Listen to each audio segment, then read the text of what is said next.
that energy. I can feel the energy. And Orlovsky's got breakdown. He is ready to go. Dan, let's take a look at some of the preseason action yesterday. Cowboys, Rams, preseason opener. We'll give you a look at two different Cowboys quarterbacks, starting with Cooper Rush. Dan, on a nice 43-yard play. Yeah, Greeny, Cooper Rush has always played well when given the opportunity. Under center drop back, throws a beautiful go ball down the left sideline. Really good adjustment by that wide receiver to come back and make that catch. And then we got to see Trey Lance. He threw 41 passes in this game, Dan. What did we see? Yeah, a ton of passes. You saw some of the talent. You know, Trey Lance moving in the pocket here, the athleticism. That's something that he's been notorious for since coming out. And then you saw some flaws in his game that you're sitting there going, okay, do we have to get better at that? The under center play action, I love the timing of that throw and that receiver making that contested catch. 25 of 41, 188 yards on the day for Trey Lance. Stetson Bennett, we all remember him, of course, from all those great years at Georgia. He had himself a tough day. Dan, this is one of his 4 interceptions. Yeah, he just holds it for such a long time, and instead of floating it over that linebacker, it's almost like he doesn't see him, Greeny. This back angle, you're going to see he's got a receiver coming over. He just puts some air on that. He's going to be able to run to it. Instead, throws it right to that linebacker for an interception. But he would get the last laugh in this one with 11 seconds left and his team down by 6. And this is a 4th down play. Stetson Bennett with a sidearm sling for the game-winning touchdown. So the Rams wind up winning it 13-12 for what that is worth. An interesting day in a variety of ways. But obviously the most important stuff that is going on with the Cowboys has nothing to do with what took place on the field. The owner, Jerry Jones, yesterday walking back those comments he made last week about there not being a sense of urgency to get a deal done with CeeDee Lamb. Those comments did not sit well with the wide receiver. Here's what Jerry said. I think I got in trouble the other day when I said, look, we're not urgent about CeeDee. Well, no one appreciates CeeDee being on the field any more than I do.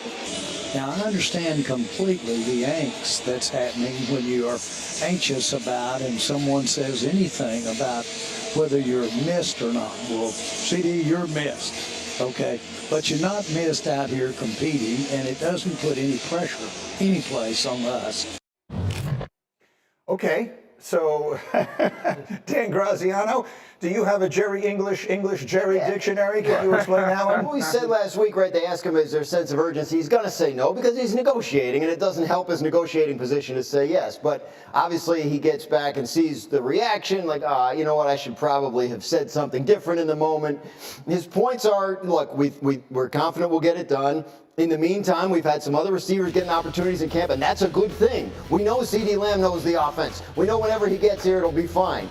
So those are the points he's trying to make. But, yeah, he felt like he had to go out and say that because, obviously, it must have gotten back to him that the player got annoyed. Yeah, I mean, if anyone who has access to Twitter X is aware that he was annoyed because CeeDee Lamb reposted that cut with the letters LOL, and then Micah Parsons retweeted that. So the players are noticing.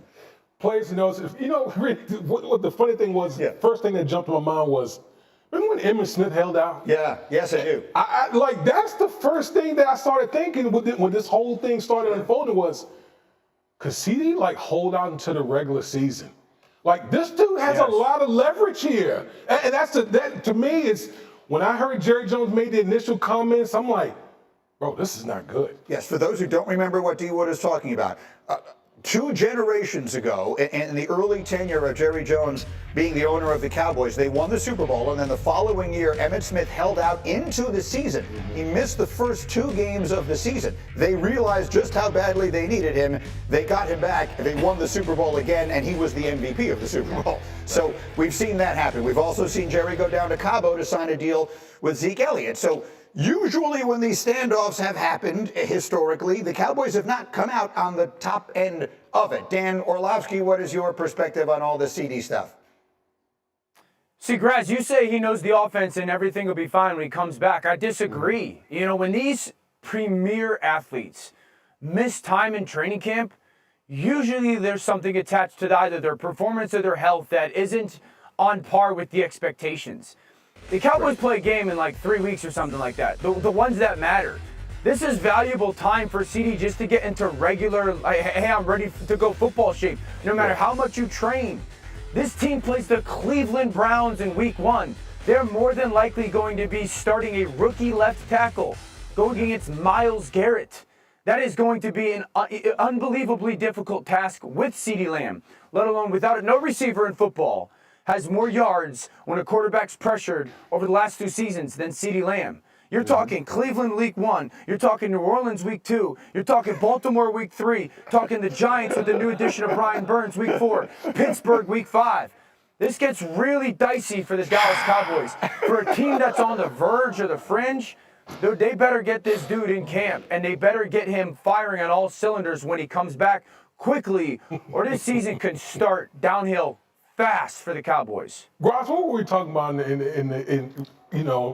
the pre-production? Oh, the Browns. About the Browns. Yeah. Like, the Browns are absolutely loaded. Yeah. Loaded. I'm telling you, like, you better get this TD stuff straightened out ASAP, because it's not going to be pretty. And the point that Orlovsky makes that I brought up last week, how many times do you see a player, especially a skill position player, come in late and the next thing you know it's a hamstring? I remember it with Darrelle Revis. Sure. I yelled at Tannenbaum the other day about it because he was the general manager when it happened. These injuries, you can't help it. These guys want to be ready. That's why they've changed so much about ramp-up periods and training camp. When he does get there, they'll bring him in slowly. They'll make sure to try and avoid it. But yeah, it's a good point by Orlovsky. I think what Jerry's trying to say is, like, he's making the best of the situation in his interviews while the negotiations go on behind the scenes. But there's no question they'd rather have him in camp. I mean, I think that's 100% true. Cindy, can we put up A30? Because if you look at the wide receivers in the NFL right now, Alpha 30 is the full screen. If you look at the 10 highest paid wide receivers on an annual basis, 8 of them signed or restructured their contracts this offseason. Yeah. Like all these deals that you see, shaded in dark there, including the Eagles and Dolphins paying 2 wide receivers this offseason each. And of course, Devontae Adams and Cooper Kupp got paid very recently and are much older players who've gotten more contracts done. So the point that I'm making is half of those guys. It's all there, right? Like all these deals are there. They've all been done. The fact that this hasn't gotten done stands out so much. Much more than like Ayuk in San Francisco. Right. Yeah, I mean, like, this is, you and I could do this deal in 2 minutes. Like we don't. But the Cowboys are hung up on structure. When the big cap hits will be, when the guarantees will hit. They're telling him, look, we got to do Dak, we got to do Micah Parsons eventually. We got to put this jigsaw puzzle together. And his response, which I think is always should be the player's response, is like, not my job. Right. Like, not my job to manage your salary cap for you. You come up with something I like and I'll sign it. Yeah. What is that meme? And that's not a meme, but that thing where everyone's making fun. Give me my money. I would write that thing, and then everyone like makes fun of the one person who no one cheers for. Yeah. Like that's what's going on here. He's yelling that. I think I just misdescribed the TikTok trend. You were culturally off on that one, Greeny. Yeah. Culturally off on that one. I think I had it mostly in right. that graphic, Go ahead, Dan. Yeah. 5 of those guys were rookies or on their rookie deals, and they've all gotten done. The second thing is this: when it comes to those big 3, the Dak, the Micah, and the CeeDee, I'm pretty confident, even though the holdout is happening, that CeeDee Lamb's going to be a Cowboy. Yes. I'm pretty confident that Micah Parsons is going to be a Cowboy. I'm not confident that Dak Prescott's going to be a Cowboy. No. More than likely, both of those deals, the first 2, CeeDee and Micah, are going to get done. You envision those happening. I don't know when, and I don't know what the butterfly effect of them getting done is going to be, missed games, whatnot. I don't feel that way about Dak Prescott. I don't feel that Dak Prescott's going to be a Cowboy in 25 or 26. And I had someone say to me recently, what happens if Dak is the person who doesn't want to sign? What happens if for Dak Prescott, winning is going to be more important than the star on the helmet? He's made $1 gajillion. For everybody that's like, yeah, but there's no more thing valuable than being a quarterback. He's made $1 gajillion. He's going to make $1 gajillion in the next 8 months. What happens if Dak is the one who's sitting there going, you know what, I'm done with this journey of mine? The point we've made repeatedly, Dan Graziano and D. Wood, is that that's never happened before. Right. Being the quarterback of the Cowboys is like what once upon a time it was to be the center fielder for the New York Yankees. Don Meredith didn't go anywhere. Roger Staubach didn't go anywhere. Danny White didn't go anywhere. Troy Aikman didn't go anywhere. Romo, all these guys, because being the quarterback of the Cowboys was so valuable. We live in a different world now. Yeah. We live in a world where you can be the biggest star in your sport in cities like Green Bay and Indianapolis and wherever else you go.